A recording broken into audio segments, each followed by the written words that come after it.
Alex. Today is Wednesday.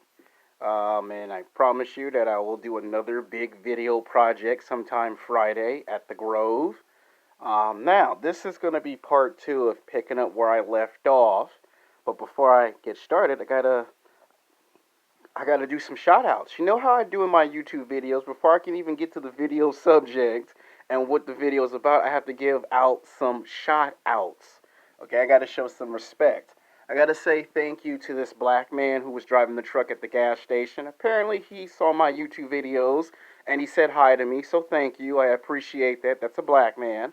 I had another person who came into a store on Bait Lots, and he must have seen the video, so thank you. So that's two black men. And I think there might be one more person, and that was a next door neighbor yesterday, 24 hours ago. So yesterday and today, most of the people that have been watching my videos and been supporting me are black men. So thank you. You support me, I support you. You show me some respect, I show you some respect. And I ain't forgot about the black women. Gotta give some black women some shout outs. Gotta say thank you to this black girl who works at Food for Less. No, I cannot tell you people's first and last names because that's rude, that's disrespectful. I can be taken to court and get sued. And we're not trying to get this channel terminated and shut down because, believe it or not, YouTube is actually shutting down and terminating YouTube channels that they deem as inappropriate and rude and disrespectful to both genders. So if you say something disrespectful to a male or a female, then there's consequences. And the last thing I want is for YouTube to be like, you violated community guidelines. One of those guidelines is we do not mention men or women's first and last names. We do not disrespect genders. You know, and just recently, last night, 24 hours ago, there was a YouTuber that I got into an argument with 3 weeks ago, and he did a live stream, and they took his video down for disrespecting a certain group of individuals. So YouTube's not playing around with the disrespect. So when I say there'll be no disrespect on my channel, there won't be no disrespect. So I want to say thank you to the young lovely black girl that helped me out last week at Food for Less. I saw her again yesterday, and she was telling her friends about me and my videos. So I want to say thank you. So that's a black girl that gets a shout out. So see, in this video, black men and black women are getting the shout outs. And for the black women who are taking it personal because I haven't made any more videos about black women, that's not true. I just took a break because I have to come up with some more ideas and script them out on paper. My dad told me you don't just, slap some shit together and go on camera and say A, B, C, and D. You actually have to have a script. I don't want to just put some bullshit on camera and then that's it. Now, I have some black women who don't like some of these new videos because, I understand people are not into anime. I get it. But I have a fan base that likes anime. I have a fan base that like comic books, television, and film. Everybody's into sports. Everybody's into music. So I make different subjects. Just relax. I will make a thank you video for just black women. Because I know there's some black women that want a thank you, but they want a video that's tribute to them. So we will get to that video. I promise you. Just give me a chance to sit down and figure out how I'm going to actually package it together. I don't want to just put some bullshit on camera and then you look at it and go, man, it's some bullshit. Because if my dad says it's some bullshit, then it's some bullshit. So I want to say thank you to all the people that were nice to me for the past 2 days. It has not been easy making YouTube videos. Sometimes they're hits, sometimes they're misses. Sometimes a video does good, it performs very well. Sometimes the video underperforms or doesn't perform at all. Some people like these videos, some people hate these videos. It's like what my mom said, and by the way, my mom is black. My mom always said it, you cannot please everyone. So no matter how hard I try, I cannot satisfy every man or every woman with my videos.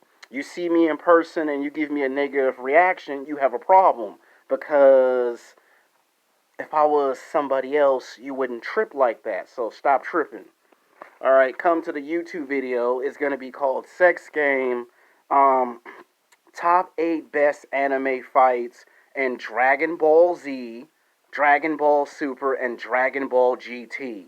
Now, this is for the people who just love anime. It's July. We're celebrating the anime convention, even though people can't go to the anime convention. But in normal circumstances, in July, you would have Comic Con, you would have the anime convention, and this is for people who just love Dragon Ball Z. We're celebrating this. The next one actually might be Power Rangers on Friday. Because I got some people that love Power Rangers, and they tell me if I'm a real Power Ranger fan, how come you don't ever make any videos to contribute Power Rangers? And I'm like, I'll make a video that will contribute Power Rangers. Just, slow your roll and slow down. Alright, now, this video right here at number 8 is going to be Super Saiyan 4 Goku versus Omega Shenron. Now, this is from Dragon Ball GT. For those that accept Dragon Ball GT as a continuation of Dragon Ball Z. Now, to me, this was like the second most competitive fight that Goku had at Transformation Super Saiyan 4. Now, again, the transformation is more stronger, more powerful than Super Saiyan 1, Super Saiyan 2, Super Saiyan 3, and it's more stronger. The only problem with this transformation, just like Super Saiyan 3, it takes up a lot of power, and Goku can only stay in that form for like 24 hours. When he fought Omega Shenron, he would have had the power. Now, the only limitation with Super Saiyan 4 is that if he doesn't use the power within the time that he has it, then he converts back to his base form. And when he fought Omega Shenron, one can argue that he had 7 opportunities to beat Omega Shenron. Omega Shenron was a dragon. And some people wonder what would have happened if he existed in Dragon Ball Z or in Super, and Goku used Super Saiyan God or Super Saiyan Blue to defeat Omega Shenron. I think it would be a badass fight if Goku was using those forms against Omega Shenron. So I like this fight because it put Super Saiyan 4 Goku in a situation where he could not just win the fight. Like, he had to actually get the help of other people, and this kind of made him human in a way. And this was probably like the second best fight in Dragon Ball GT. Like, a lot of the fights were lopsided. Either the character was too overpowered, too weak, or they just did things on the spur of the moment. But with this fight, they put Goku in a situation where he's fighting a villain that's going to challenge him and take him to his limits. You saw Goku had to get power from everybody, and then he was forced later to fuse with Vegeta to become Super Saiyan 4 Gogeta.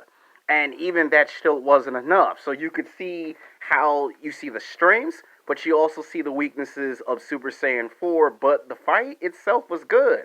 When Goku got blind, he fought blind. I thought that was badass. For Goku to be blind most of the fight, fighting Omega Shenron. Coming at number 7 is Mystic Gohan versus Super Buu. Now, again, in Dragon Ball Z history and in anime, Gohan had a badass moment. First time we saw a character not go Super Saiyan, Super Saiyan 2, and in his base form, Gohan whooped Super Buu's ass. So bad that Super Buu had to run away and retreat. And the idea that if Mystic Gohan had transformed into a Super Saiyan, he would have been 50 times more powerful and more stronger in the fight. The fact that he trained with the Supreme Kai, with old Kai of the Land of the Kais, and he took out the legendary Sea Sword, that was like another good moment. It was like, okay, he's an adult. And there was Gohan versus Cell, and this was the next best moment. This was the defying moment where Gohan had all of us like, oh my god, Gohan's back. He's better than before. And the fact that he dominated that fight, and he didn't even have to turn Super Saiyan or Super Saiyan 2, it was like he defied the laws of gravity. It's like he defied expectations. Piccolo could sense Gohan's maturity. He saw Gohan was supremely confident and arrogant. And this form shows his strength, but it also showed his weaknesses. Being too arrogant, not paying attention to finishing the fight, and the fact that Gohan was so serious, it was like, just imagine if this Gohan had actually fought a lot of the villains earlier. Like imagine a fight between Gohan versus Cell in his base form like this. Cell wouldn't have a shot. And it was good in Dragon Ball Z, where in Super they kinda nerfed him a bit, and then they brought the form back in Power of Tournament, which was a good sign that he can still use and tap into that power. And one of the things I felt that they should do with him is have him go Super Saiyan in his mystic form to really flesh out his character more. And they have a chance to do that in Super. But his fight with Super Buu was badass because he did what Goku, Vegeta, and Gotenks could not do to Super Buu. That's beat him in his base form. And you can't tell me that's badass. Coming in at number 6 is Super Saiyan 3 Goku versus Kid Buu. Now, this was by far my favorite fight towards the end of the Buu arc. You have Goku who achieved Super Saiyan 2 after he passed away and go to Otherworld, and then 7 years later Goku goes to Super Saiyan 2 and then discovers Super Saiyan 3 transformation by accident. And just like Super Saiyan 4, this transformation is 7 times more stronger and more powerful than Super Saiyan 1 and Super Saiyan 2 combined. And at the time of Dragon Ball Z, this was the most strongest and most powerful form. However, it takes up too much power, and just like Super Saiyan 4, it has a critical weakness. The more energy you use, the harder it is to stay in that transformed state, and it will convert you back to your base form. So, before Super Saiyan 4, Goku was using too much energy at Super Saiyan 3. Now, the argument could be that had Goku been wished back with the Dragon Balls back to the world of the living, and he just trained inside the holobotical time chamber and being able to use that power again, it would have no effects. Now, in a movie called Dragon Ball Z Wrath of the Dragon, we saw he got a power increase, a Zenkai boost. We saw that he took powerful hits in his transformation of Super Saiyan 3, and he seemed to finally have the power under his control. But when he fought Bills of God of Destruction, it proves that even though Goku had, at that time, 5 years to train with that form, Bills still showed us that even though Goku somehow mastered Super Saiyan 3, there still was weaknesses and things that you could expose about that form. And we saw that when he fought Kid Buu showed us that even though Super Saiyan 3 was a threat, Kid Buu also showed us that Super Saiyan 3 can still be beat in combat. And you can see Goku constantly struggle as the fight went longer and longer and longer. It was like the longer it went in Kid Buu's favor. The shorter the fight was, it went in Goku's favor. And you see why he doesn't even use Super Saiyan 3 as much. But it is known as a badass transformation. That's what people love about the form. Alright, coming in at number 5 is Super Saiyan Full Power Broly versus Frieza from the movie Broly. Now, for years and years, it was debated in the anime / Dragon Ball Z fandom, who, and I say who, basically, what's the word I'm looking for? Basically, was the legend of Super Saiyan. Was it Broly? Was it Goku? Was it Vegeta? Was it Gohan? And for so many years, it was debated between Goku and Broly. And people made a video like 10 years ago, like what would have happened if Broly went Super Saiyan and fought Frieza instead of Goku. And I think they did that in the movie just to say that if Broly was the first one to go Super Saiyan, he probably would have still beat Frieza the same way Goku did. So that's why people like that fight. I mean, Frieza did go in his golden form, but what some people say is Frieza was actually holding back. So we need them to fight each other again to truly find out, could Frieza actually beat fully powered Super Saiyan Broly, which he probably might be able to do since it was him who caused the transformation to begin with. Alright, coming in at number 4 is Piccolo versus Frost. Now, Piccolo got to shine again in Dragon Ball Super when Frost eliminated Goku, and Piccolo began to shine. Piccolo showed that he still was strong and powerful. Of course, we all know Vegeta would be the one to eliminate Frost. And Frost was kind of like a mini version of Frieza. So it was nice to see that they started to give all the characters the spotlight at different times of the series. Instead of just saying it's Goku, Gohan, Vegeta, and Trunks, let other characters get their chances to shine. So this was a good one for Piccolo. Coming in at number 3 was SS Blue Vegeta versus Toppo. Now, this is in the Power of Tournament. Now, Vegeta surpassed Goku, okay? And this was probably the one defying moment that finally Vegeta had done something Goku had not done. And the fact that Vegeta had this power all along was a shock to all of us. Because someone made a video 3 years ago saying that when they fought Goku Black, he had already unlocked Ascended Super Saiyan Blue when he went inside the holobatical time chamber twice, and Reese told him in the manga, keep that form a secret and don't tell Goku. This will motivate Goku to do much better than what he's doing. Vegeta almost transformed to an Ascended Super Saiyan Blue when they fought Goku Black. He almost transformed, and he had a hard time trying to control that power. And then he finally reveals this to us when he fights Toppo in the Power of Tournament. He beats Toppo from Universe 11, who becomes a god of destruction. He beats him. And he did so well against Jiren that even though Jiren still beat Vegeta, you clearly see that why people believe Vegeta is better than Goku, because Vegeta trains harder, Vegeta trains more, and Vegeta naturally is more stronger and powerful than Goku, but because Goku got a head start in the holobatical time chamber and got trained by King Kai, Goku was always 3 steps ahead of Vegeta. This was the first time Vegeta got a step or two ahead of Goku. So if you take Kaioken and Ultra Instinct out of it, without question, Vegeta's gonna match and then surpass Goku. So you're hearing it from me, and I'm a Goku fanboy. But you're hearing it from me. Alright, coming in at number 2 is SS Blue Goku versus Hit. Now, to me, this was the first time Goku had a real, actual fight. Like a real challenge. Not just Goku versus Frieza Part 1 and Part 2. But this fight reminded me of when Goku fought Cell. Like, really fought Cell in his prime. You could see that Super Saiyan wasn't going to cut it. And when Goku went Super Saiyan Blue, this was the first time that we saw the weaknesses and limitations in the transformation.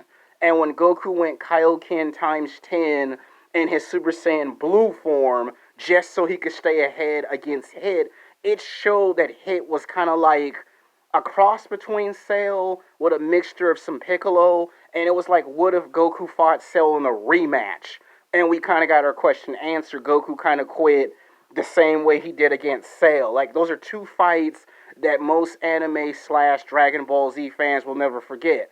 Your fight when you quit against Cell, as great as it was, he quit against Cell to give Gohan the chance to win, where here, Goku would have won, but the Kaioken would have damaged Goku's body, and Goku didn't want that, so Goku had to, like, lose the fight, because even though he could fight Hit, we got a rematch, but the rematch was nowhere near as good as the first fight.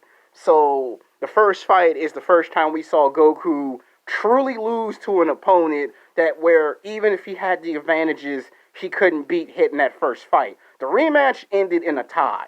And then to see them again fight in the Power of Tournament, it was like they were like evenly matched up. So it's like you would have to see them fight a 4th time and maybe a 5th time before you could say who really won the fight, Goku versus Hit. Coming in at number 1 is Future Trunks versus Goku Black Zamasu.